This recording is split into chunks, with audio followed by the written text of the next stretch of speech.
Morjens! Olisi muuten tänään kevään ensimmäisiä fatbike-lenkkejä ja viimeinen sellainen. Mä kerron hetken päästä lisää. Tervetuloa mukaan!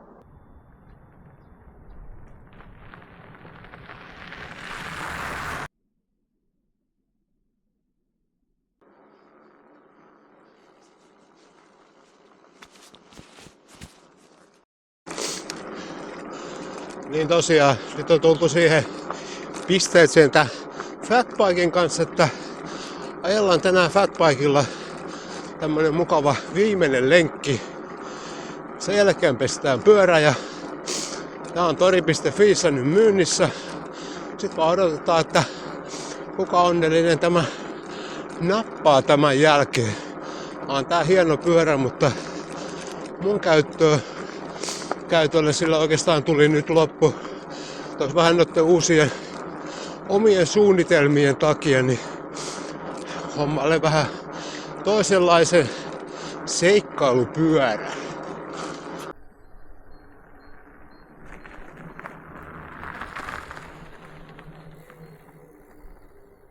Oikeastaan tässä talven aikana tuli tää päätös, että vaihdetaan pyörää. Se johtuu oikeastaan siitä, että mä rupesin viime vuonna tekemään näitä fatbike-kaitsun videoita. Siihen mä taas sain idean siitä, kun mä juoksin paljon juoksumatolla ja katoin pyörävideoita ja se oli aika hienon näköistä touhua. Innostuin toki kovasti siitä ja olihan niitä ihan kiva ollut tehdä, varsinkin noita videoita. Mut sitten taas, jos tekee pelkästään pyöräilyvideoita, niin ehkä siihen pyöräilyyn pitää olla vähän enemmän semmoista intohimoa. Ja sitä, että kyllä musta pyöräilykannalla pyöriä vähän voidaan laittaa ja vaihdella kaikkia osia ja muuta. Siihen mulle ei taas niinku riitä millään lailla kiinnostus. Mulle pyörä on vaan kulkuväline, millä mä kuljen paikasta toiseen. Mä yritin tuossa vielä ennen vuodenvaihdetta viime vuoden puolella itteni saada vähän innostumaan tuosta enemmänkin pyöräilystä. Laitoin ilmoittautumisen sinne likaiseen lakeuteen. Mutta oikeastaan sen jälkeen mä tajusin sen, että se on oikeastaan just sitä, mistä mä oon halunnut päästä viimeiset 2 vuotta pois. Eli semmosesta on joku tavoite, mihinkä pitää treenata, koska mä oon viimeiset 2 vuotta opetellut uudestaan liikkumaan ilman sitä, että mulla on aina joku ohjelma menossa, minkä takia mä liikun. Vaan pitää opetella liikkumaan ihan itsensä takia. Sitten näkevänä mä oon oikeastaan innostunut tuosta vaeltamisesta, patikoinnista, mitä liian se onkaan. Mutta se on ihan kiva, kun sen yhdistää pyöräilyn kanssa. Mutta siihen mä en sitten tarvii enää taas tätä fatbikea, vaan mun tulee ihan toisenlainen pyörä, mikä mä voin vähän muunnella ja lastata tavaraa enemmän. Ja musta tuossa fatbikessa on mulle tällä hetkellä vähän liikaa urheilullisuutta. Mä haluan niinku siitä päästä muutenkin vähän niinku eroon.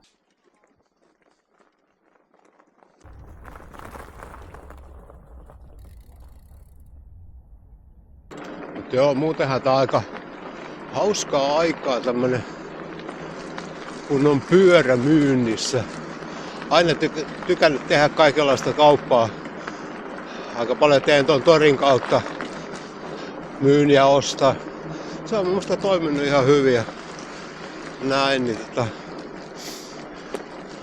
mullahan on toi pyörä tosiaan siellä myynnissä.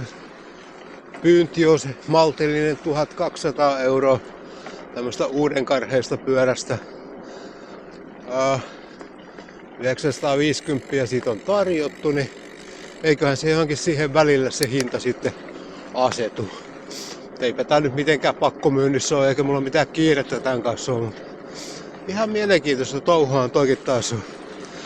Harvoin kumminkaan siellä mitä itse myy, niin myy noin kallista tavaraa. Mutta kyllä se piristää tämmösen eläkeläisin päiviä.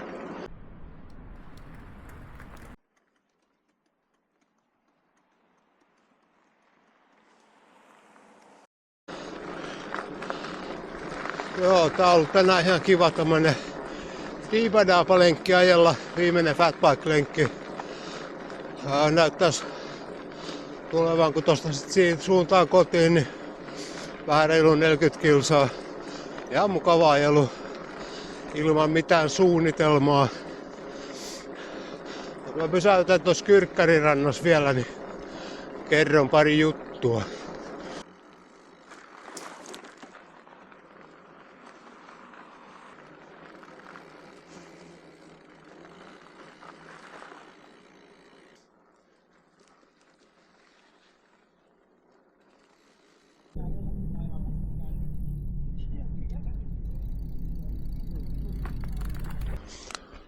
Näin, lenkin lopuksi on palattu tänne Kyrkösjärven rantaan. Hei, tää oli viimeinen Fatbike-kaitsun Fatbike-video. Mä jätän tämän kanavan kyllä tänne vielä olemaan. Ihan sen takia, että tiedän, että muutamat ihmiset tykkää näitä katsella. Ja katselkoon nyt kuka haluaa. Ihan mukava, että ne on täällä. Mutta tähän loppuun mä pistän sitten tommosen lyhyen esittelyvideon siitä, mitä mä tuun tekemään jatkossa ja mihinkä mulla löytyy myös intohimoa. Niin kattokaapa sieltä ja ottakaa sekin kanava haltuun ja tilakkaa se, jos tuntuu siltä. Sinne rupeaa tulemaan tuossa toukokuussa enemmän videoita. Mutta hei, mä kiitän näistä Fatbike-katsun videoiden katsomisista ja kanavan tilaamisista ja muista, mutta nyt lähdetään vähän kohti uusia seikkailuja. Ei muuta kuin oikein mukavaa tulevaa kesää ja se on morjens!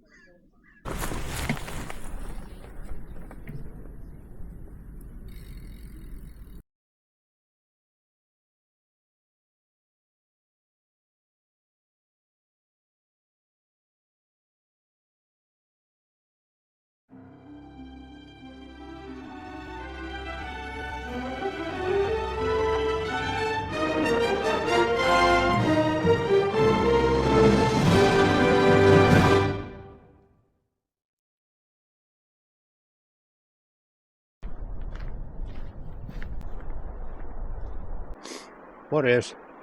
Tää on luonnotonta haahuilua YouTube-kanava. Tervetuloa mukaan! Toki kanavan virallinen nimihan on toi luonnotonta. Ihan sen takia, että se on vähän lyhyempi. Mut sitten toi luonnotonta, niin tarkoittaa oikeastaan sitä, että mä tykkään liikkua luonnossa ja tuun liikkumaan paljon luonnossa. Ulkoilen, kaikkea muuta. Mut mä en koe kumminkaan olevan ihan semmonen luontoihminen varsinaisesti. Ainakaan vielä. En tunne paljon puita. Lintuja nyt en oikeastaan tunne yhtään, mutta ehkä mä opin matkan varrella. Ja sitten toi haahuilu tarkoittaa sitä, että mulla ei oikeastaan mihinkään kiire enää tällä ikää. Mä voin lähteä aamulla, tulla illalla tai vaikka päivälläkin jo takaisin, ei sillä ole väliä. Ja se, että miskä mä lähden, niin sekin on ihan mun oma asia. Ei ole mitään aikatauluja. Pyrin siihen, että kun lähden, niin en tee mitään minuuttiaikataulua, vaan tuun silloin kun huvittaa ja lähden sitten kun huvittaa. Mullehan luonto tarkoittaa sitä, kun mä lähden ovesta ulos. Se on kaikki luontoa. Luonto on järviä, metsiä, peltoja, joenvarsia, ihan kaikkea.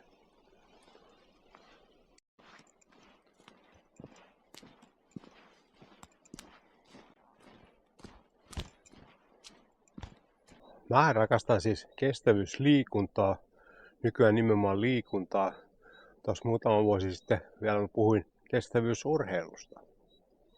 Mä elän oikeastaan näiden luontoseikkailujen ja tämmöisten pitkien omien seikkailujen kanssa vähän semmoista niinku uutta aikaa elämässä. Tuossa vuosia mä treenasin aika lailla aikataulujen mukaan ja aika sillä, että tiesin aina seuraavana mitä tekee. Tässä on oikeastaan 2 vuotta joutunut nyt sitten tekemään vähän semmoista, no ei voi sanoa surutyötä, mutta kumminkin semmoista, että yrittänyt purkaa niitä aikatauluja. Mä silloin 50-vuotiaana laitoin itteni vähän kuntoon ja selkeä rupesin juoksemaan maratonia ja ultrajuoksuja. Oikeastaan tuohon 60 asti elin aika lailla semmoista, voisi sanoa, kestävyysurheilijaelämää, tai ainakin yritin siihen. Mutta sitten kun tuli toi 60, niin sitten alkoi kropassa tuntua, että nyt varmaan alkaa riittää, että voisi vähän tehdä välillä jotain muutakin. Tänä keväänä mä oikeastaan sitten vasta innostuin vähän tommosesta vaeltamisesta, patikoinnista, no kävelystä, mitä liian se onkaan. Se oli oikeastaan paluu sinne, kun mä rupesin laittaa aikanaan itteni kuntoon. Sulla mä kävelin tosi paljon ja tykkään kävelemisestä. Se on ihan mukavaa touhua. Tälle kanavalle mä teen tommosia seikkailujuttuja. Käyn vaeltamassa eri puolilla ja yleensä yhdistän siihen pyöräilyyn sillä, että menen vaikka aamusta pyörällä johonkin paikkaan, käyn vaeltamassa ja tuun illalla pyörällä kotiin.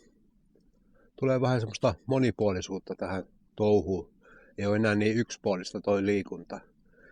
Ja sen sanan urheilu, niin mä oon jättänyt oikeastaan valikoimista pois, että nyt mennään sillä lailla, että se tukee omaa henkistä ja fyysistä hyvinvointia ja se on mukavaa ja tulee hyvää fiilistä. Viime vuonna mä rupesin tekemään videoita tuonne YouTubeen Fatbikatsun sivulle. Se oli semmoinen aika kiva harjoituskappale videoiden tekemisestä, kun mä en ole koskaan enemmän niitä tehnyt. Se oli ihan hauskaa. Ehkä mä koin sen pyöräily sit kumminkin yksissään vähän semmosena yksipuolisena, välillä vähän tylsääkin. Ja sitten se, että ei mulla oikeastaan sitä pyöräilystä ole hirveästi kertomista, kun mä en kumminkaan laita pyörää enkä muuta. Mä elin tosiaan silloin fatbikella, mutta nyt muuttuu sitten kalusto ja siitä tulee tämmönen. Mä oon nyt oikeastaan pari vuotta tässä mennyt ton fatbiken kanssa. Tähän nyt on aivan hito hieno pyörä ja varmaan mitä paras fatbike mitä löytyy. Mut sitten se, että mä en aja kumminkaan poluilla. Ehkä tuo on vähän turha tielle. Eikä siinä ehkä ole semmoista joku fiilis siitä puuttuu, niin sen takia mulle tulee reissupyöräksi. Niin, tosiaan jatkossa mennään sitten tällä pyörällä. Se on Helkama jääkäri. Mä päädyin tähän pyörään oikeastaan sen takia, että musta kuvastaa vähän tätä menossa olevaa maailman aikaa. Sitten se, että mä oon yli 60, niin musta on aika sopiva pyörä tämmöiselle papparaiselle ja tämmöinen pappapyörä. Ja ehkä sitten tosta tulee viimeinenkin, lähtee pois se vähän semmoinen urheiluisuus tai treenaaminen. Että tolla kun lähtee ajan, niin tuntuu, että ei tosiaankaan ole mihinkään kiire. Ja sitten tietenkin näihin seikkailuihin toi on tosi hyvä pyörä. Siihen pystyy lastaamaan tavaraa aika mukavasti ja saa kiinni. Niin tuolla on hyvä mennä tästä eteenpäin jatkossa.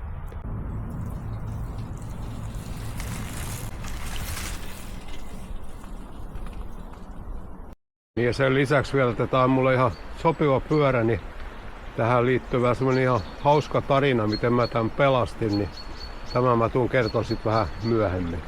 Tossa puhuin vaeltamisesta. Aika useinhan kun vaeltamista puhutaan, niin puhutaan Lapista. Mulla oikeastaan Lappi ei ole mikään kiinnostuksen kohde, ainakaan tällä hetkellä. Mun mielestä Suomessa on paljon hienoja paikkoja käydä vaeltamassa. Niin on myös tässä Etelä-Pohjanmaalla ja tänä vuonna ainakin, tai tänä kesänä varmasti käydään niitä aika paljon läpi. Voi olla, että keksii jotain muutakin, mutta musta eteläpohjalaiset kohteet on ihan hienoja. Mut kiitos kun katsoit video. Tästä väitellen kesää kohti lähdetään sitten jääkärin kanssa liikenteeseen. Ajellaan pyörällä tuonne vaelluskohteisiin, käydään siellä vähän vaeltamassa ja katsomassa hienoja maisemia rauhakseen, kun ei ole mihinkään kiire. Tää on tämmöistä mukavaa eläkeläisen touhua. Mut hei, ota kanava haltuun ja tilaa se. Ja seuraava video, se on morjens!